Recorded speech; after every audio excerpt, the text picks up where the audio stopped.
안녕하세요. 부산부동산 스타즈입니다. 5월 5일 일일 브리핑 해보도록 하겠습니다. 간밤에 미국이 빅스텝을 단행했죠. 우리나라 금리는 추후 연말쯤 되면은 신규 주담대 한 6%에서 7%, 최소한 6% 이상은 될 것 같은 분위기다. 그래도 금리 그거 아무것도 아니야. 예전에도 다 그렇게 샀어. 그렇게 이야기하시는 분들, 아니면 가격 상담 보면 오늘 분양권도 거래 좋고, 매매 가격도 괜찮고, 전세 가격도 괜찮고, 야, 일단 보고 사. 일단 매수해. 이렇게 이야기하시는 분들, 님부터 사세요. 제가 조언은 안 드리는데, 자꾸 부추기고 부채질 하시는 분들한테는 조언을 해드립니다. 사세요. 자, 금리, 우리나라 기준금리 1.25%일 때 3.84%였어요. 여기서 기준금리가 한 3% 정도까지, 정말 최악의 경우 3%, 2.5에서 3% 구간까지 올라간다면 어떤 일이 벌어질까? 이것도 6%에서 7%, 요 사이에서 이 흰색 선이 이 위에까지 올라갈 수 있다는 거죠. 상당한 부담으로 적용하는데요. 한 10년 전쯤에 3억짜리 집 1억 5천 대출, 야, 이 정도에 1억 5천 대출 받으면은 강심장이었을 거예요, 아마. 월 상환 부담 금액이 주로 원금은 주로 안 갚는 스타일이었잖아요. 그래서 월 상환액이 한 75만원 정도였어요. 지금 집 사는 사람 한 대략 5억짜리 집을 산다면 절반 정도 대출 받는 게 최근의 모습이죠. 그럼 월 부담금 150만원. 똑같은 금리 6%임에도 불구하고 기본 대출액이 커지기 때문에 월 상환액이 2배가 되었어요. 근데 정부에서는, 새로 들어서는 정부에서는 뭐라고 하나요? 야, 신혼부부 최초 주택자들, 너희 LTV 80%까지 대출해줄게. 큰 인심을 썼어요. 큰 은혜를 받은 줄 알고 대출을 풀로 땡겨봤어요. 최근 신축하는 입주 아파트들, 이런 거 신축 풀로 대출 땡겨봤어요. 4.85. 그러니까 월 부담금이 원리금을 합치면 월 상환액이 287만원이에요. 과거 75만원에서 지금 287만원. 소득이 막 3배, 4배 늘었나요? 아니에요. 신혼부부들, 간혹 가다가 대기업, 연봉, 초임 연봉이 얼마고 이런 이야기에 모든 사람들이 그렇게 월급을 받는 것처럼 이렇게 이야기를 하지만, 부산 지역 평균 소득 금액 굉장히 낮아요. 전체적인 소득 금액은 또 조금 더 높아요. 그 말인즉슨 더 많이 가진 자가 더 많이 벌어가고 덜 가진 자가 덜 벌어간다. 이런 구조가 조금 더 많이 타 지역에 비해서 조금 더 심화된 모습으로 나타나더라고요. 매도 물량, 임대 물량 보시겠습니다. 오늘 소폭 감소, 소폭 감소. 내일도 아마 또 감소하는 현상 또 나타날 거예요. 그리고 또 토요일날 증가하는 현상이 나타나는데, 지금 근래의 모습이 증가는 가파르게 한 하루, 이틀, 감소하는 현상은 조금 일어나요. 그 다음 토요일 상승, 일요일 상승, 이런 것도 조금 변동이 있어요. 그리고 다시 화요일이 되면 큰 폭 상승, 수요일이 되면 큰 폭 상승, 이런 현상들이 지금 나타나고 있는 모습입니다. 거래량, 거래대금 보시겠습니다. 자, 거래량 108건 중에서 15건. 야, 이거 봐. 분위기 봐. 1월달, 2월달 하루에 한 68건씩 거래되는 게 지금 100건이 넘게 거래되고 있잖아. 분위기 좋아. 사. 라고 하시는 분들, 고금리 자신 있으신 분들, 사세요. 신고가 비율 15% 정도. 4월의 거래는 벌써 3월의 거래와 근접해 갑니다. 이 거래량 굉장히 많이 늘어나고 있습니다. 이거 팔기 위한 정책, 사기 위한 정책, 지금 정부의 정책이 팔라고 하는 정책, 사라고 하는 정책은 아직 좀 덜 나오는 것 같아요. 오늘 제가 요 가격대를 왜 제일 비싼 거 안 보여주고 왜 이렇게 싼 거 보여줘라고 생각하실 수도 있는데요. 요게 한 61번째 거래량부터 61번째. 거의 대다수가 2억 이하, 1억 이하 이렇게 싼 물건들 있죠. 이런 것들이 굉장히 많이 거래되는 그런 모습이에요.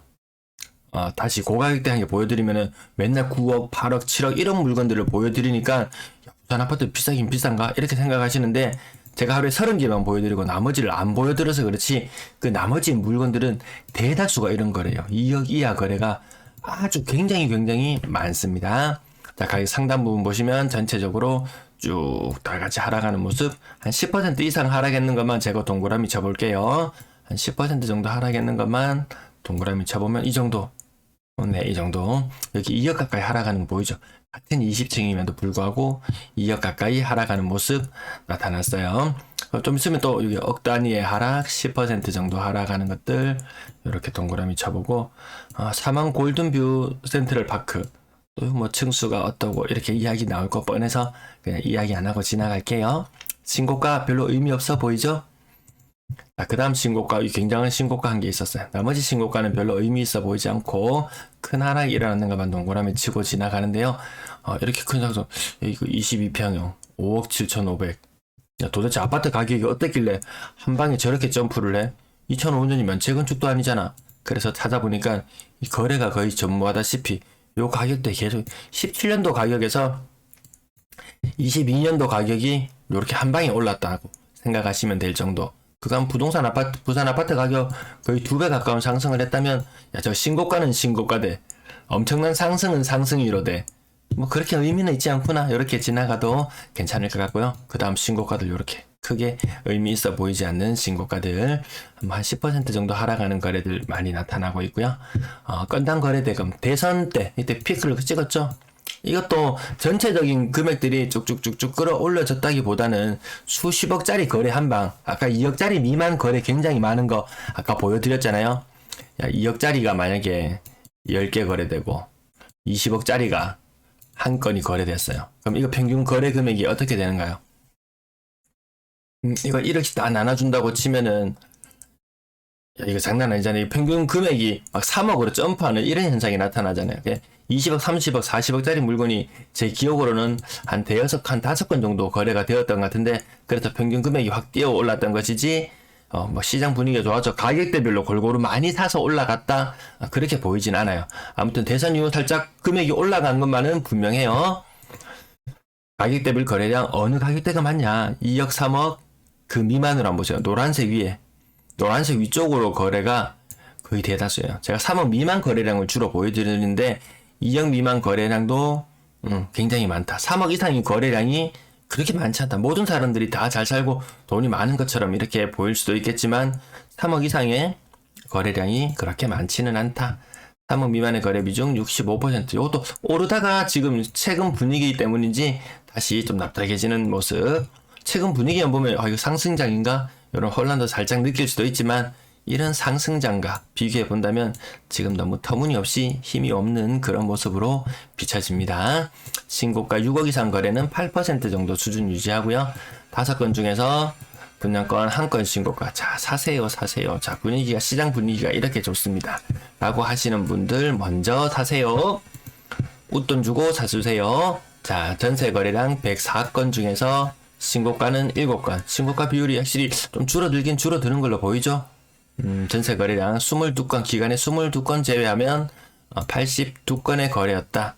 매매 거래보다 전세 거래가 더 적어요. 뭔가 이상해요. 매매 거래에 뭔가 함정이 숨어 있는 것 같아요, 지금. 매매 거래에 함정이 숨어 있어요. 일단 팔긴 팔아야 되는데, 주전세라고 하시나요? 주인이 전세를 살아주는 조건으로 아주 비싼 전세는 내가 집이 잘 안 팔려요. 도저히 집이 안 팔려요. 내가 전세 4억 살아줄게. 전세 시세는 한 3억 정도밖에 안 하거든요. 내가 전세 4억 살아줄게. 혹은 내가 전세 4억 5천 살아줄게. 요거 사라. 5천만 원만 있으면 살 수 있다. 그러면서 본인은 양도세를 딱 회피하고 그 이후에 마치 4년 5년 계속 살 것처럼 이야기하지만 2년 살고 나면 쏙 빠져나가 버려서 이 주전세로 이 구입한 사람 나중에 곤란을 겪게 만드는 이런 사례들 과거에도 있었다고 하네요. 전세 가격 신고가도 몇 건 있지만 요거 뭐 갱신거래 정도의 가격 상승 느낌이고 나머지 억 단위에 하락하는 것만 동그라미 쳐볼게요. 억 단위로 하락하는 것만 동그라미 쳐보면 뭐 이렇게 제법 이렇게 어떤 전세 가격은 떨어지고 있는 현상은 분명합니다. 지금 전국적으로 이게 나타난 모든 광역시에서 공통적으로 나타나고 있는 현상이에요.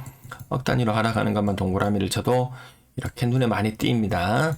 거의 절반 정도 제가 보여드리는 것 중에 절반 정도가 거의 억 단위의 가격 하락을 보고 있는 듯한 그런 모습이네요.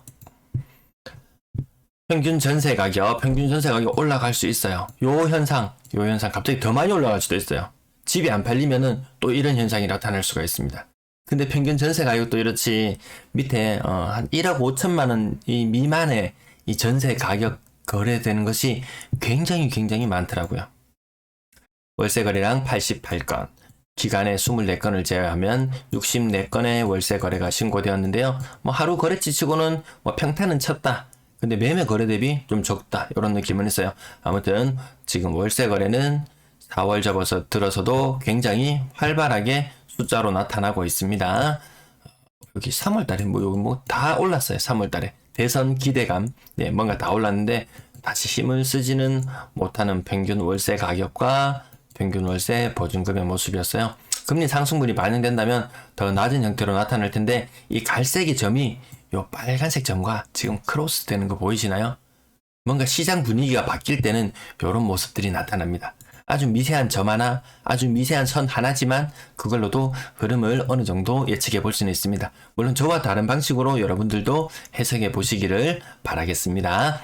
임대 거래량 거의 3,000건 가까이 육박하게 지금 거래되고 있는데 이게 숫자 노름인지 이게 진또백인지 그거는 나중에 옥석이 가려질 것 같네요. 오늘도 시청해 주셔서 감사합니다.